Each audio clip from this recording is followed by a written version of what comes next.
Hello everyone and welcome to this very exciting video. Today I'm in Chongqing, China, and I'm going to take you with me in the International Conference on Urban Climate and Urban Design. In this video I'll walk you through everything that is happening during this exciting and enriching experience. I will start with registration, followed by the welcome dinner, where we will meet Professor Deo Prasad from the University of New South Wales, Australia, and Professor Wu Dang from the University of Nottingham Ningbo here in China. Also, we'll meet the Springer editorial team behind the Sustainability in the Built Environment book series. Together, we will attend the keynote presentations from Professor Yuming Jiwo from Monash University and Professor Zhengfeng Chao from Wuhan University. And I will also be giving my own talk as a keynote speaker. A key moment will be the mini board meeting with Professor Ali Sheshmanzangi, lead editor of the Urban Sustainability book series in Springer, where 4 of us will discuss program strategy and upcoming volumes. Also, we will join various conference sessions and take part in the workshop on urban heat stress adaptation by 2050, organized and led by Professor Andreas Matsarakis.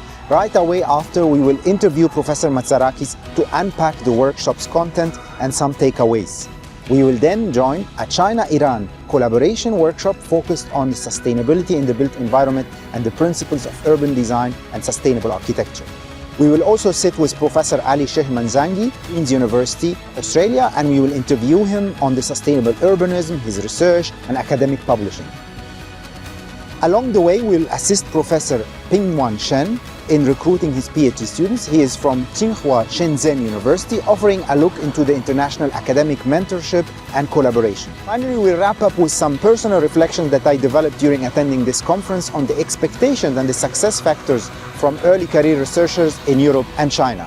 So stay tuned and enjoy this long but insight-packed vlog. It's going to be exciting, full of meaningful encounters, knowledge exchange, and future-facing ideas.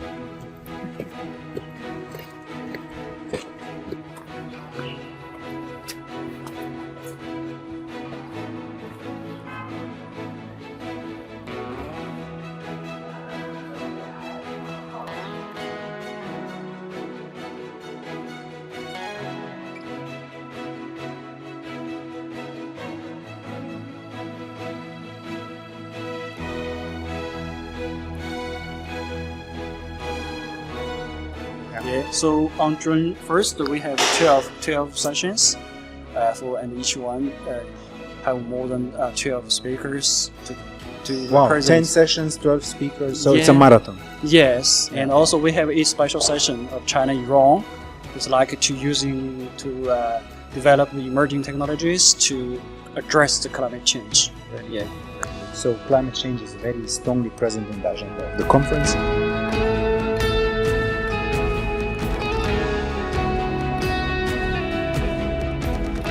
There's also a lot of very interesting devices and equipment and sellers. I saw some devices related to comfort, some devices related to imagery, remote sensing, different also exhibits for the publishers.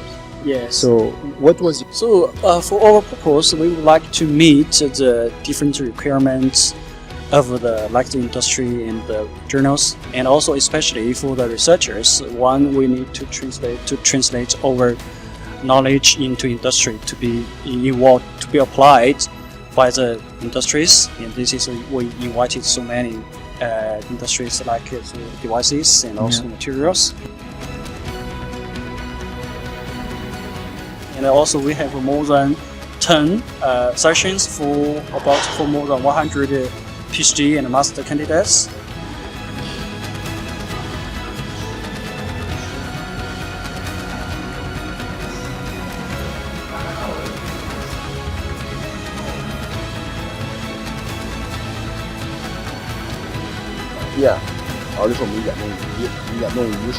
Hello everyone, so I'm introducing a new journal. It's Human Settlements and Sustainability. So I'm the associate editor of this journal. So we would like to report the current age, knowledge, and technologies and so on in the field of planning, design, and also in the geography to how to change our cities. Thank you so much. So Urban Sustainability is the book series we launched in February 2022, and it has been extremely successful over the past few years. I'm the editor-in-chief. I am very proud that I have a few of our members in here as well, some of the editorial board members in the room in here. And it has been growing very fast. 6 books in the first year. We are now at 57 books within just 40 months, which is something we should be bearing in mind. It has been very much of a success. Some of the friends in Iran probably have seen the book that we have published with Professor Surov just about 2 months ago. Actually, it just came before Persian New Year on the topic of Persian vernacular architecture. And we genuinely wanted to talk about climate resilient design strategies that were embedded in good quality Persian vernacular architecture and the influence it had in other parts of the world as well, and the contributions it had to the world of architecture. It's very rare that I write about architecture, but this was something I thought it was important for us to do. So we have 12 cover templates, 6 dimensions and 6 themes, and we are covering as much as we can. This has become the most extensive urban sustainability collection in the world. So this is something to bear in mind. And we are really much addressing the connectivities with SDGs as well as any of the sustainability factors that you could think of that we would include as much as possible, but as long as they are good quality work and related to urban research.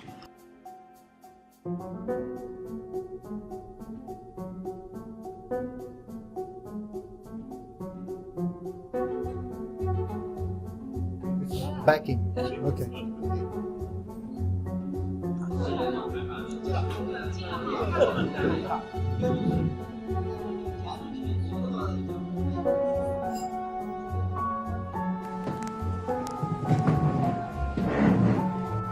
Linh Jun, người Trung là Wow, I'm back Australia.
maybe if the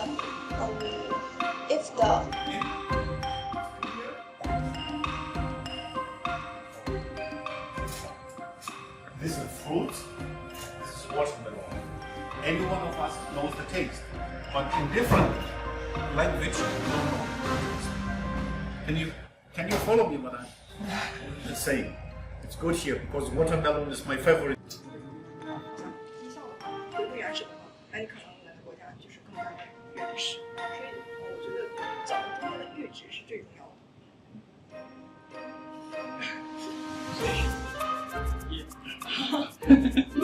Okay, I'm Andreas Matsarakis.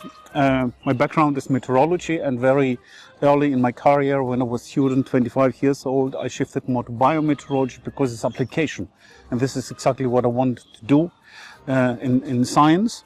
And I run long-term experience in bioclimate, and then suddenly I realized that we need also information about modeling because it was difficult because of radiation to get all this, let me say, thermal indices. And then I developed the Raman model. After Raman was the Sky Helios model, and based on these two models, we developed also communication possibilities, which is the CTIS, Climate Transfer Tourism Information Scheme. That was the beginning, and I was working mostly on, let me say, human biometeorology, forestry, which are close related, but also animal meteorology, and also, of course, agricultural meteorology. The last 10 years, I was leading at the German Meteorological Service, the Research Center for Human Biometeorology, and there I was responsible for the development of, let me say, health meteorology, warning systems, which is heat, which can be also UV radiation, because this is also a factor, and also, let me say, pollutants in the atmosphere, like pollen, and also the changes in the weather. At the moment, my point of research is I want to bring all things together, to have something an integral approach, but also how to communicate and how, let me say, appropriate but easy understandable communication, not only to the public, not only to the regular people, but also to the governments and also to the authorities. It's a huge topic because we know a lot and we do fantastic studies, and suddenly we realize nobody is reading the paper that we published. Implementation, this is one. And one story is about that in the last, let me say, since 2013, I focus also on actions. And at the moment, my interest is in climate adaptation. It was always climate adaptation. And at the moment, my focus is also on climate adaptation on urban areas, but also on health. That means bringing this information and how to deliver this information to the public and so on. That's all. Super. Okay. So Andreas, we are in Chongqing city in China, one of the warm zones in China, and it's having definitely the urban heat island effect is present in it. Why is it important to study urban climate worldwide for all cities under the climate change conditions? Cities. Mostly we think about cities that is something negative, too many heat stress, many air pollutants and so on, maybe also crime and so on. But we have to see this from another perspective. First of all, we have several facts about cities which makes them something special, not only in climate but in general. I love cities because everything that I need is in a city. But from the other side, we have to consider that cities have, in the context of the CO2 emission, 70%, 75%. This is a huge amount. The other point is that cities all over the world make 70% of the world population. And the third one is, they don't talk about GDP, this is also in a high amount, but on the other point is that cities in general are only 3% of the surface of the earth. It's a very small amount. This is something which is important that we have to consider. Urban density, economical engines, everything high density. in many cases about health is good because we have a good access to 200 meters to medical, cultural things and so on, fantastic things and so on. On the other point, and this makes the situation now complex, we know that cities, because of the urban heat island, they are 2 centigrade in the mean worldwide, let me say, warmer than the surrounding. If you look what we expect from climate change conditions in the future, it's about 3 centigrade worldwide. That means in reality we are experiencing in the moment climate change in the cities. But from the other side, in the future we will have 2 climate change, one about the urban heat island and the second one about climate change. That means the people will suffer more in the cities. That means we have to do something in the city. Okay, let's start about the city. People mostly, especially in Europe, you know, the guys in Europe say, hey, cities are warmer or the urban heat island is because we have less vegetation, less trees. Is that true? No. It cannot be. The problem in a city is that we have more surfaces and we have more vertical surfaces. True. And that's the point.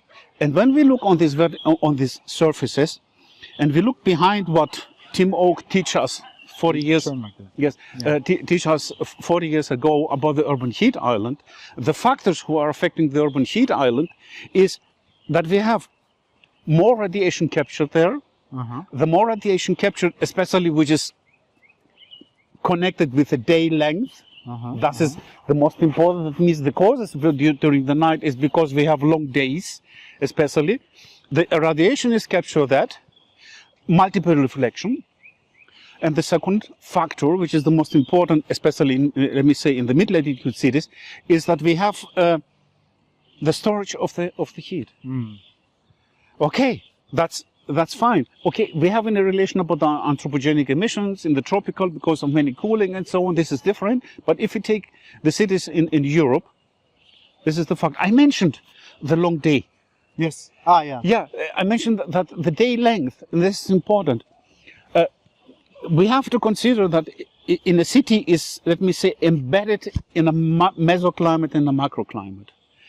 We cannot change the temperature which is given from the weather. Yes. What we can change in a city is radiation. We can reduce the radiation there. The second one is the ventilation. Yeah. And the third one is the evapotranspiration. 3 factors. 3 factors we can change. We cannot change humidity in general, or let me say Radiation, air velocity. Exactly. And, exactly. Yeah. And that's the point. Evapotranspiration. And these are the factors that we can modify by urban planning, architecture, urban design. Okay. Hold on. Now I want to move to the second question because you're starting to talk about urban planning, architecture solutions. But you first answered the question from a pure physics point of view to understand and characterize the reason of the problem. Now moving to the second question is that when it comes to the urban heat island effect mitigation, we find always 2 approaches, the mitigation approach and the adaptation approach. And in the last 20 years, there has been enough information and knowledge generated on the mitigation. So my question is here, when we are trying to fight or we are trying to improve the microclimate and the urban heat island effect in cities, why should we not only focus on mitigation? Mitigation maybe is the most important that we have to do in order to reduce, let me say, the effects of greenhouse effect. Okay, this is fact. An urban heat island effect. An urban heat island effect also in the city. Yeah. But when we look on the urban heat island from another perspective, that means the impact is not only in the energy consumption, is also on human health. And therefore, when we look about human health and how to make the life of the people in the city easier or more comfortable, that means we have to produce them strategies where they feel better. Of course, there's mitigation if you have a building which the heat cannot be so much indoors. Yeah, this is mitigation. But in terms of adaptation, we have different time frames. The one is the short one, medium term, and also the long term. Okay, Long term is everything that has to do with modification by greeneries, by blue strategies, or by green vegetation, and so on. This is exactly, but this is for long term, but you have to protect the people also on the short term. And here comes the adaptation. And here comes the adaptation. How the people can do that. So, to tell you the truth, is in the adaptation is mostly short term. This is my perspective. Measures, my actions. Of course, the long term actions and the short term actions are connected, but in the short term action means how to provide the people better conditions in order to survive. And this is something which is related to the behavior of the people. What is your take on the behavior, especially maybe in Europe, where we have cities all above 40 latitude? Yeah. We are not used to heat. We have a different diet than countries that are hot. What is here? What should be changed or done? I learned in the last 10 years, maybe longer, I learned that we can modify with our behavior, not only our perception, but also our status. And our body response. And our body response. That means I have to behave, appropriate the extreme conditions that I have. What we are doing when we have a storm, we are staying home. Yeah. What we are doing when it's cold, we are staying home, we are staying protected. But for heat, what we are doing, we want to go to the park. Make it sense to walk 1 kilometer, a person with 70 years old. We take off our clothes. Yes, and we walk in the sun. We walk in the sun, and that's completely. You're exposed to UV radiation. You're exposed to ultraviolet UV radiation. You're exposed to humidity conditions, which is different, and your body cannot, let me say, have the appropriate cooling, evapotranspiration, and so on. So, to tell you a fantastic story. Cities in Europe say, "Oh, we have planted 20,000 streets in our city. Come to a city when it's hot, you can go there." I say, no case, in no way.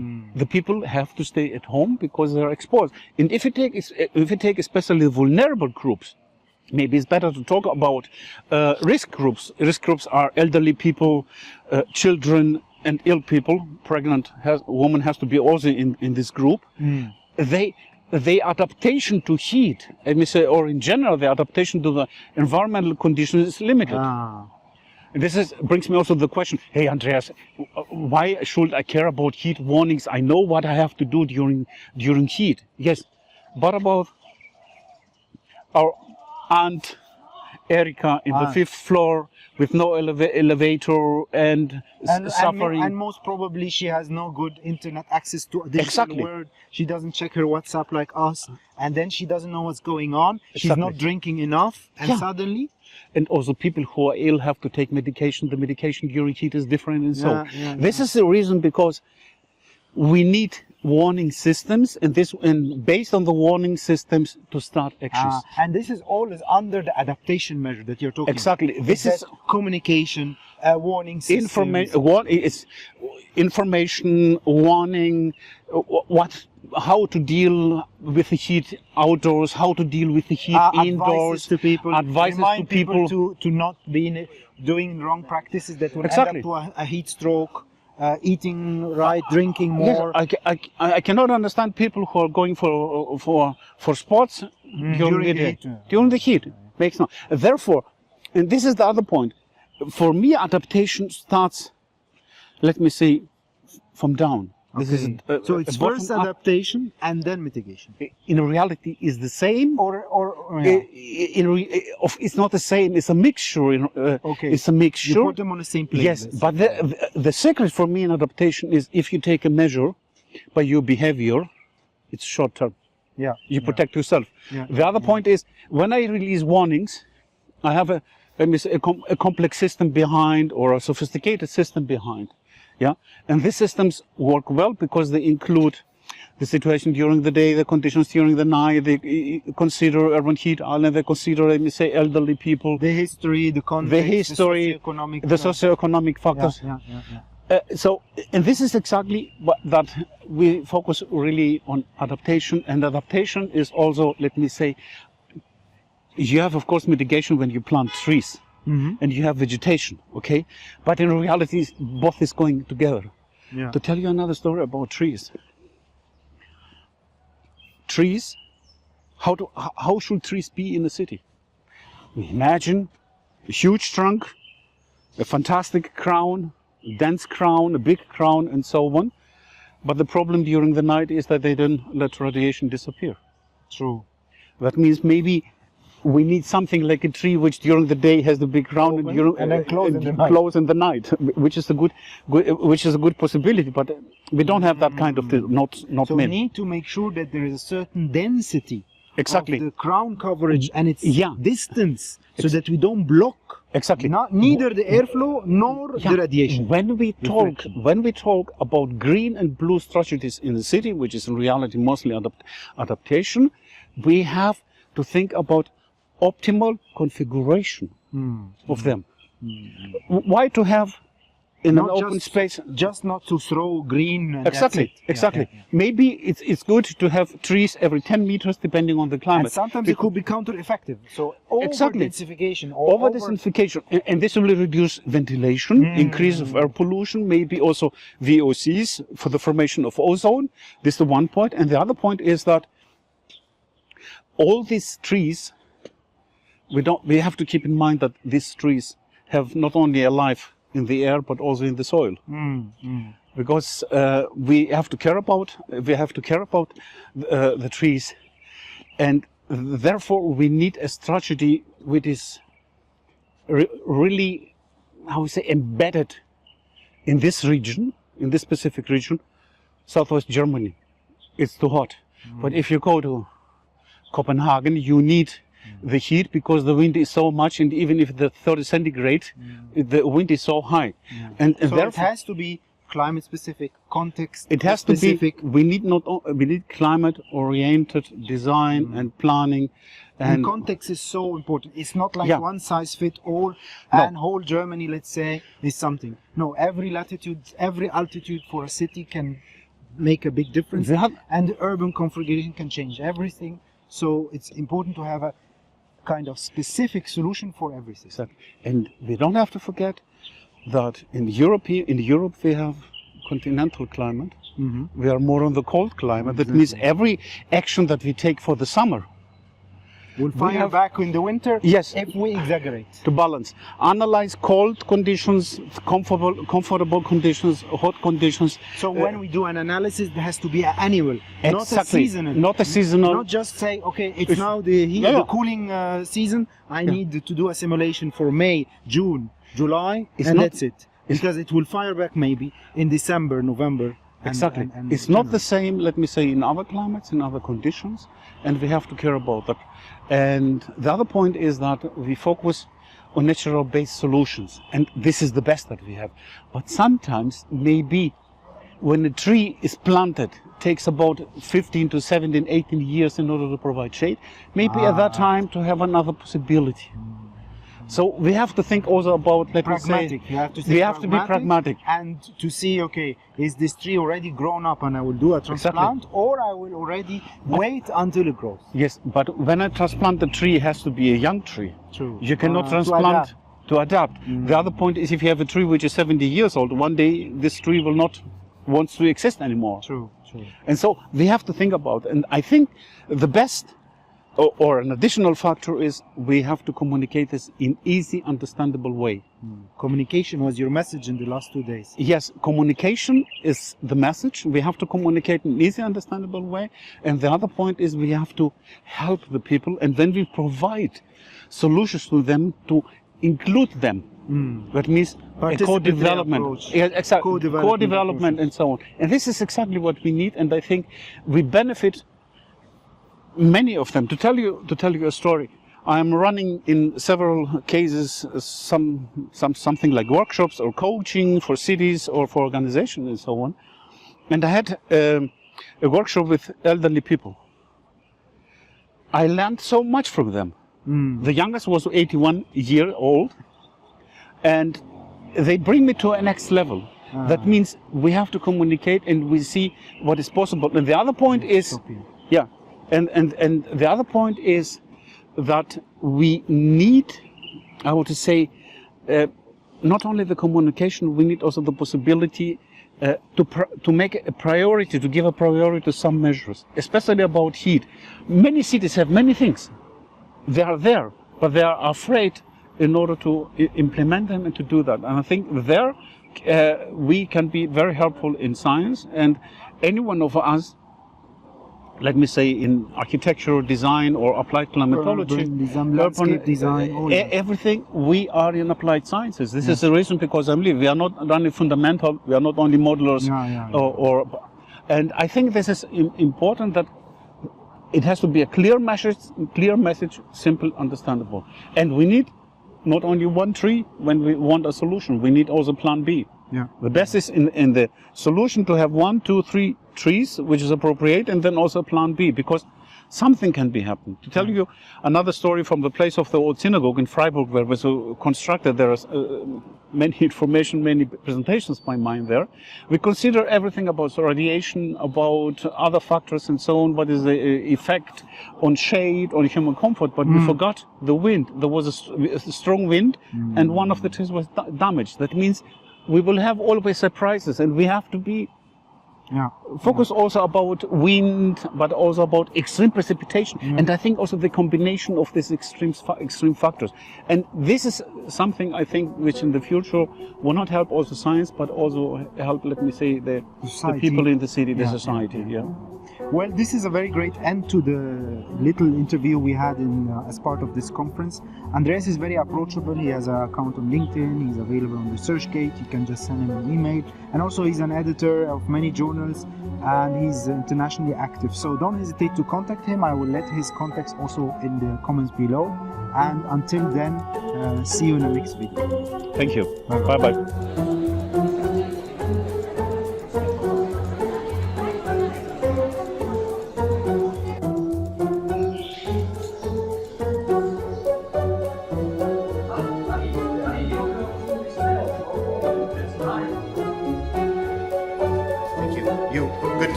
Very good.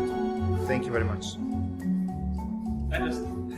What does it mean to have a climate resilience strategy or climate resilience action plan? I think the two are quite similar, perhaps connected, but I just like to... There are causes and effects of what I call the fast architecture, rapid urbanization. We wrote a small piece, in fact, with an Iranian colleague and a colleague from Mauritius, that we wrote a piece, a small piece actually. It was more a commentary report when we had the flooding happen in Dubai last year. And I think this was a very good example of this is the climate change and the cost of rapid urbanization. Planning issues that happened. And Dubai is an example, a very good example. You know, I love the city, but there are several issues, of course. And the flooding issue really raised the alarm that fast architecture, rapid urbanization is causing a negative impact on what we are doing. So we have, I would say, the 4 very critical aspects is that we are developing over nature without a space for nature.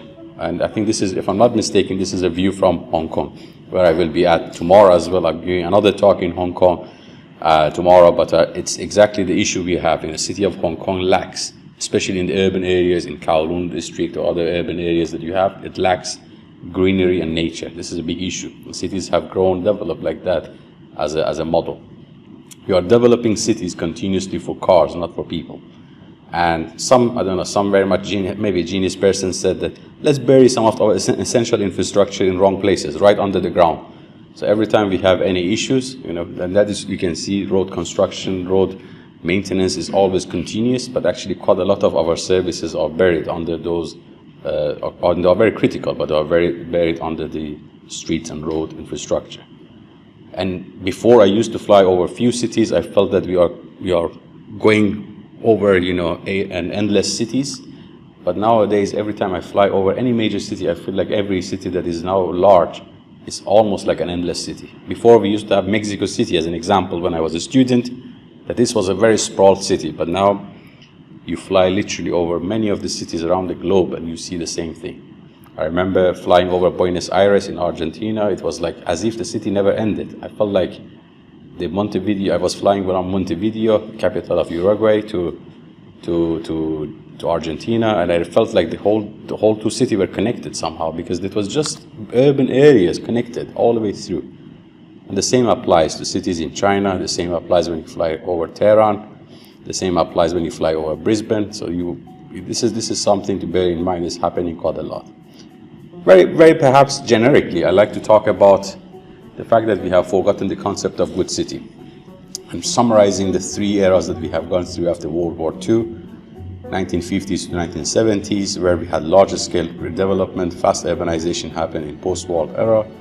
1980s to 2000s, we had replication of the same mistakes in developing context as if they were right to start with. And 2010s till now, we are investing quite extensively in smartness technologies and neglecting the common sense of good city as we should.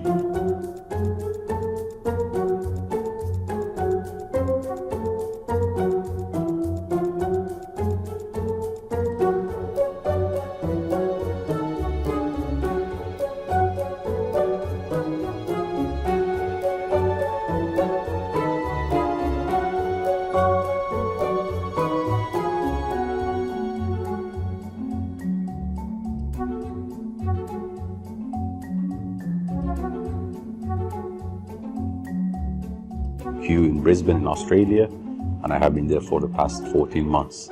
Before that, of course, I was in China and the UK and partly in Japan as well. So I've we've been around for a few jobs, perhaps. Very interesting. I've done architecture in my first 2 degrees, and I did my master's degree in actually Master of Architecture in urban design as well, but moved to urban design mostly. And my PhD was jointly between architecture and urban design. Being part of the progress that China went through, the development that China went through, was perhaps the most remarkable experience. Well, first time for projects, I arrived 2009, but before that I used to travel, but 2009 for the projects, and then 2010 I came for the first event that we had. Then 2011 I got the job. 2012 I came to my role in China. Well, I was University of Nottingham, Ningbo, China, so our UK China campus from the UK university. And I was also in Qingdao for 1 year, Qingdao City University. It was a relatively new university for a year. Yeah. So overall about 13 years. Yeah.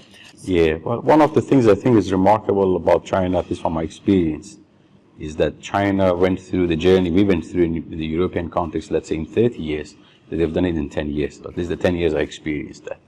I remember when I first arrived in Ningbo, we didn't have a train station. We had a temporary train station. We didn't have rapid, fast rail or anything like that. Things just boomed. It just suddenly development happened, and being part of that and seeing how things happen was quite inspiring. The first time I went to Shenzhen, for example, I remember 2005. I didn't like the city at all, to be honest with you. I said, look, this is not a city that I would like. But it's now one of my favorite cities. So I have been part of that. I have worked with the local authorities, the transformation, exactly. And I was working with on a project that we were looking into transitions of the districts. So we're working with Longan government, Guangming government, Fujian government, Nanshan government. These 4, they were just booming as some of the more new developments, and the city just became one of my favorites. Genuinely one of my favorites. Perhaps the second or third favorite city I have in China. Yeah. So genuinely became a very good, example that we often use as a good case study as well. Yeah. The city walks in Chongqing, and the whole idea I think came up with to read it when I noticed this city is quite different. Chongqing. Very different. It's underrated. It's not that many people know about it internationally. And even I think when we used to talk to residents, and I felt residents don't understand the city as much. They experience it on a daily basis. They know the city, but they didn't observe it as I did. And I think it was a bit different. And I felt like I could write about it. Yeah. Okay, and now as a writer, what did you do? I mean, you need chapters, you need content, Yes. you need pictures. How did it go? You need to have a narrative. You need to have a storyline, right? So what I did was I looked at dividing the book into 3 parts. So I mapped the city's 3 aspects. The city's multiple layers, so it has multiple layers. That's 4 sections under that.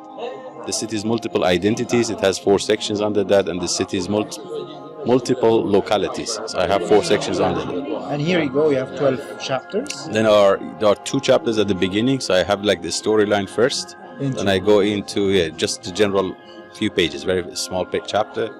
just to give overall story. The second chapter is about the Chongqing itself and what does it mean, to international market and everything else. We talk about general aspect again. Then it goes to those 3 sections, 12 chapters, and then conclusion chapter. And how many visits did you have to Chongqing? Quite a lot. I think it's more than 30 visits.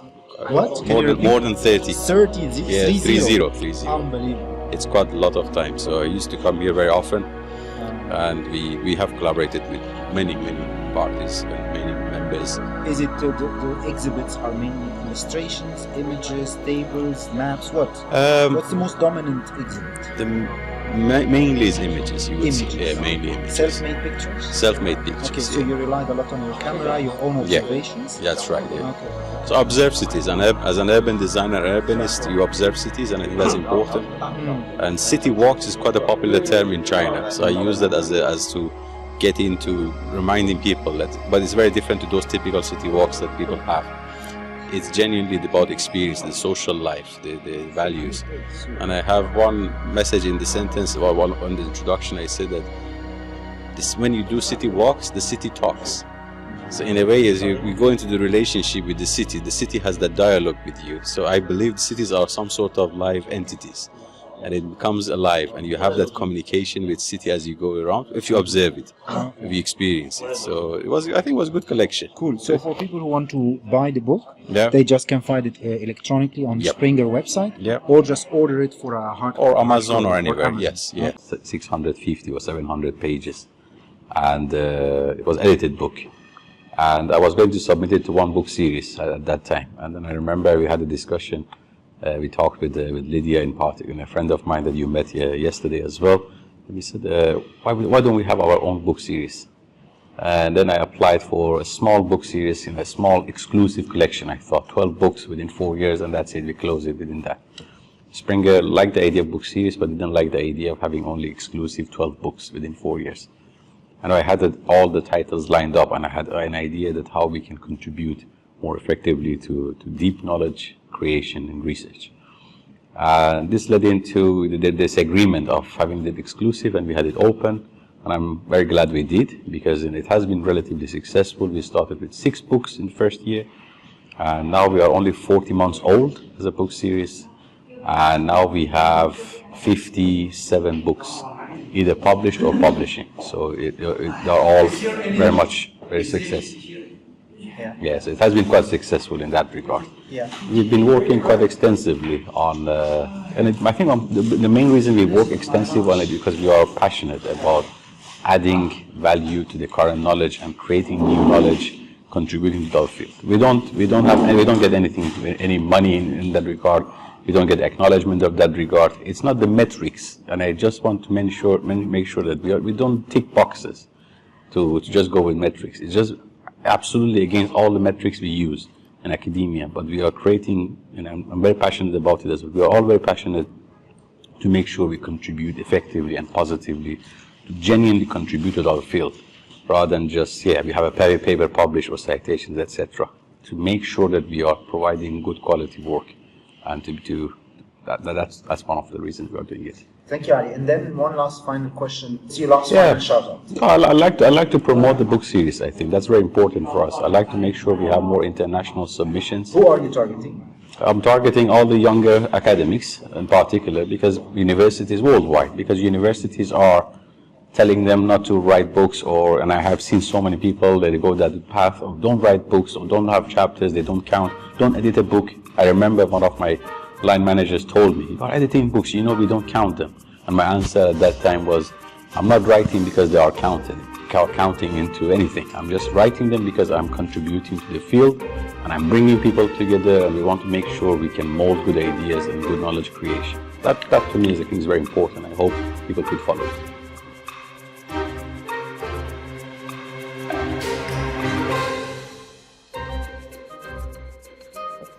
We call it like Shenzhen International Graduate School of Tsinghua University. So it is like a graduate school, because everybody know that Tsinghua has its main campus in Beijing, and actually in Shenzhen we have this international graduate school that is to attract most of these international students who are interested in, cutting edge research, especially in, you can be a master candidate or a PhD candidate.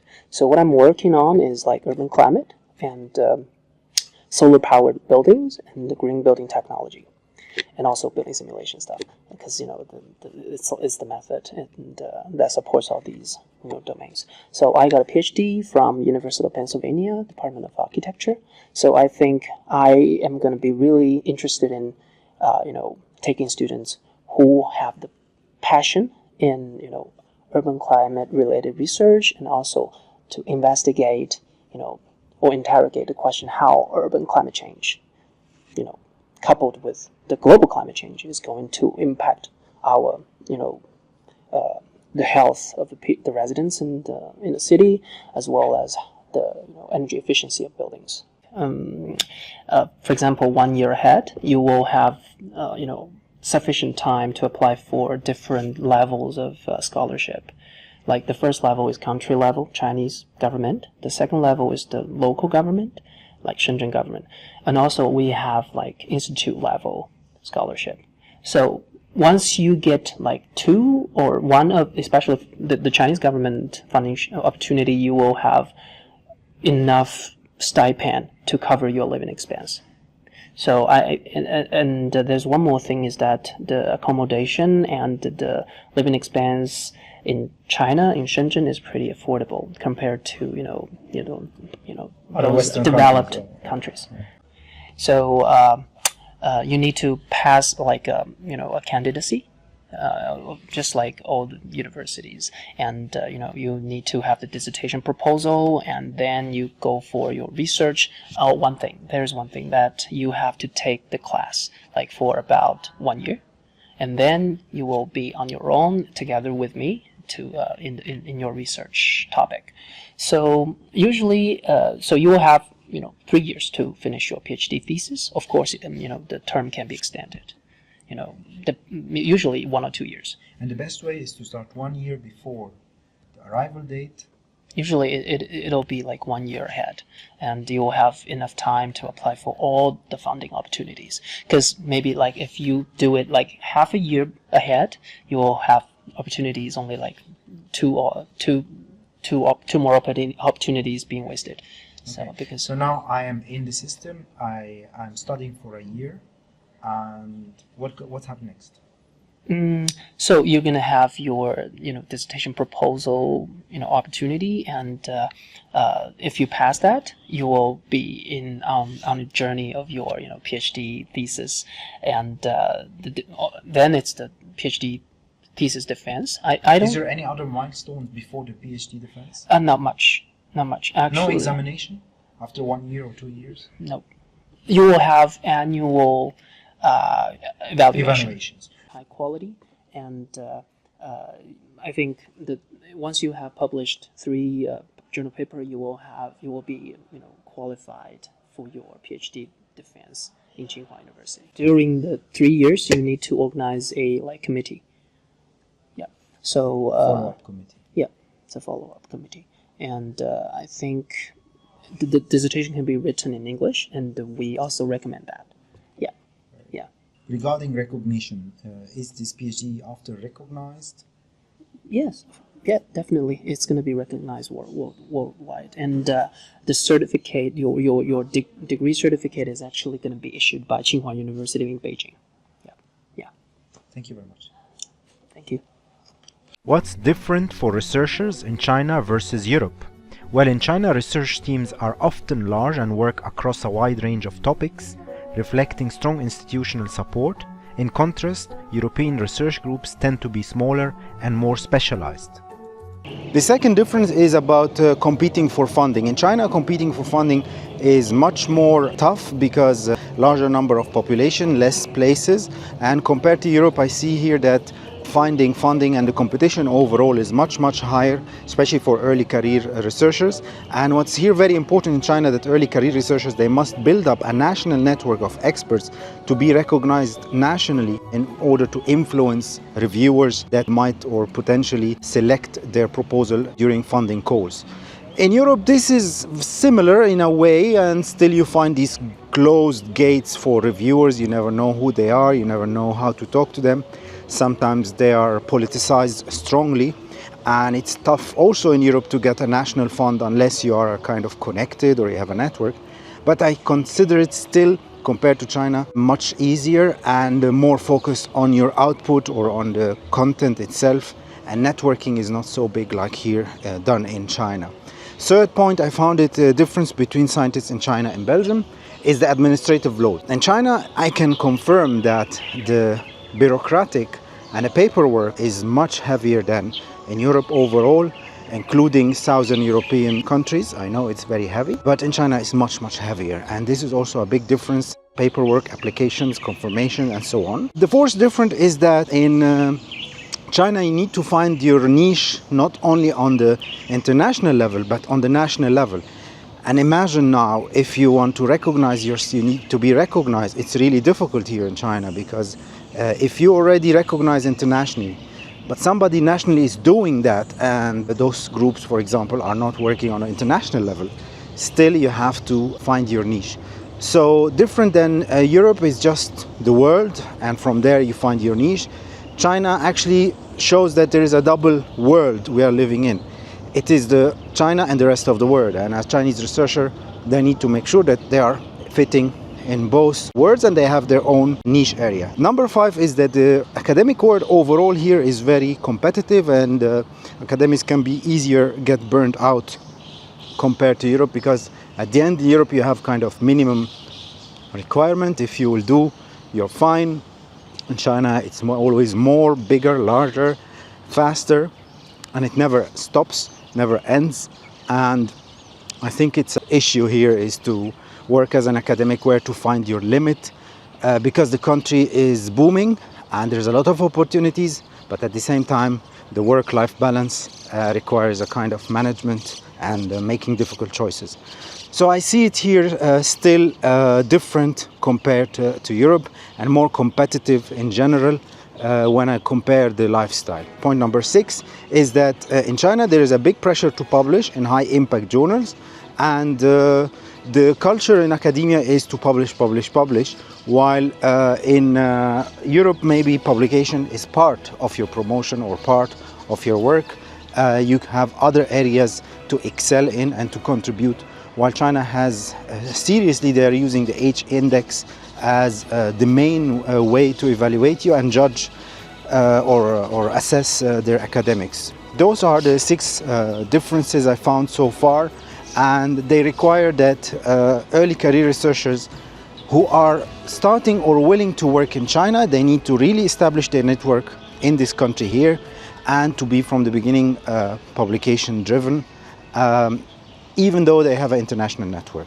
Those are the overall differences I realized in the last weeks, and I'm still looking forward to validate and test my understanding and assumptions. So don't hesitate to comment down and agree or disagree with me.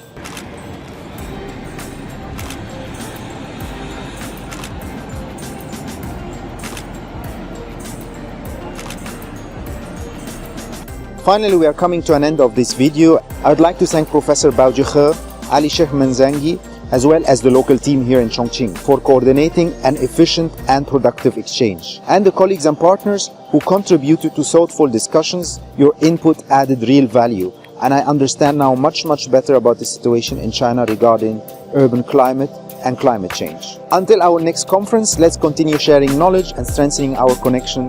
See you in the next video.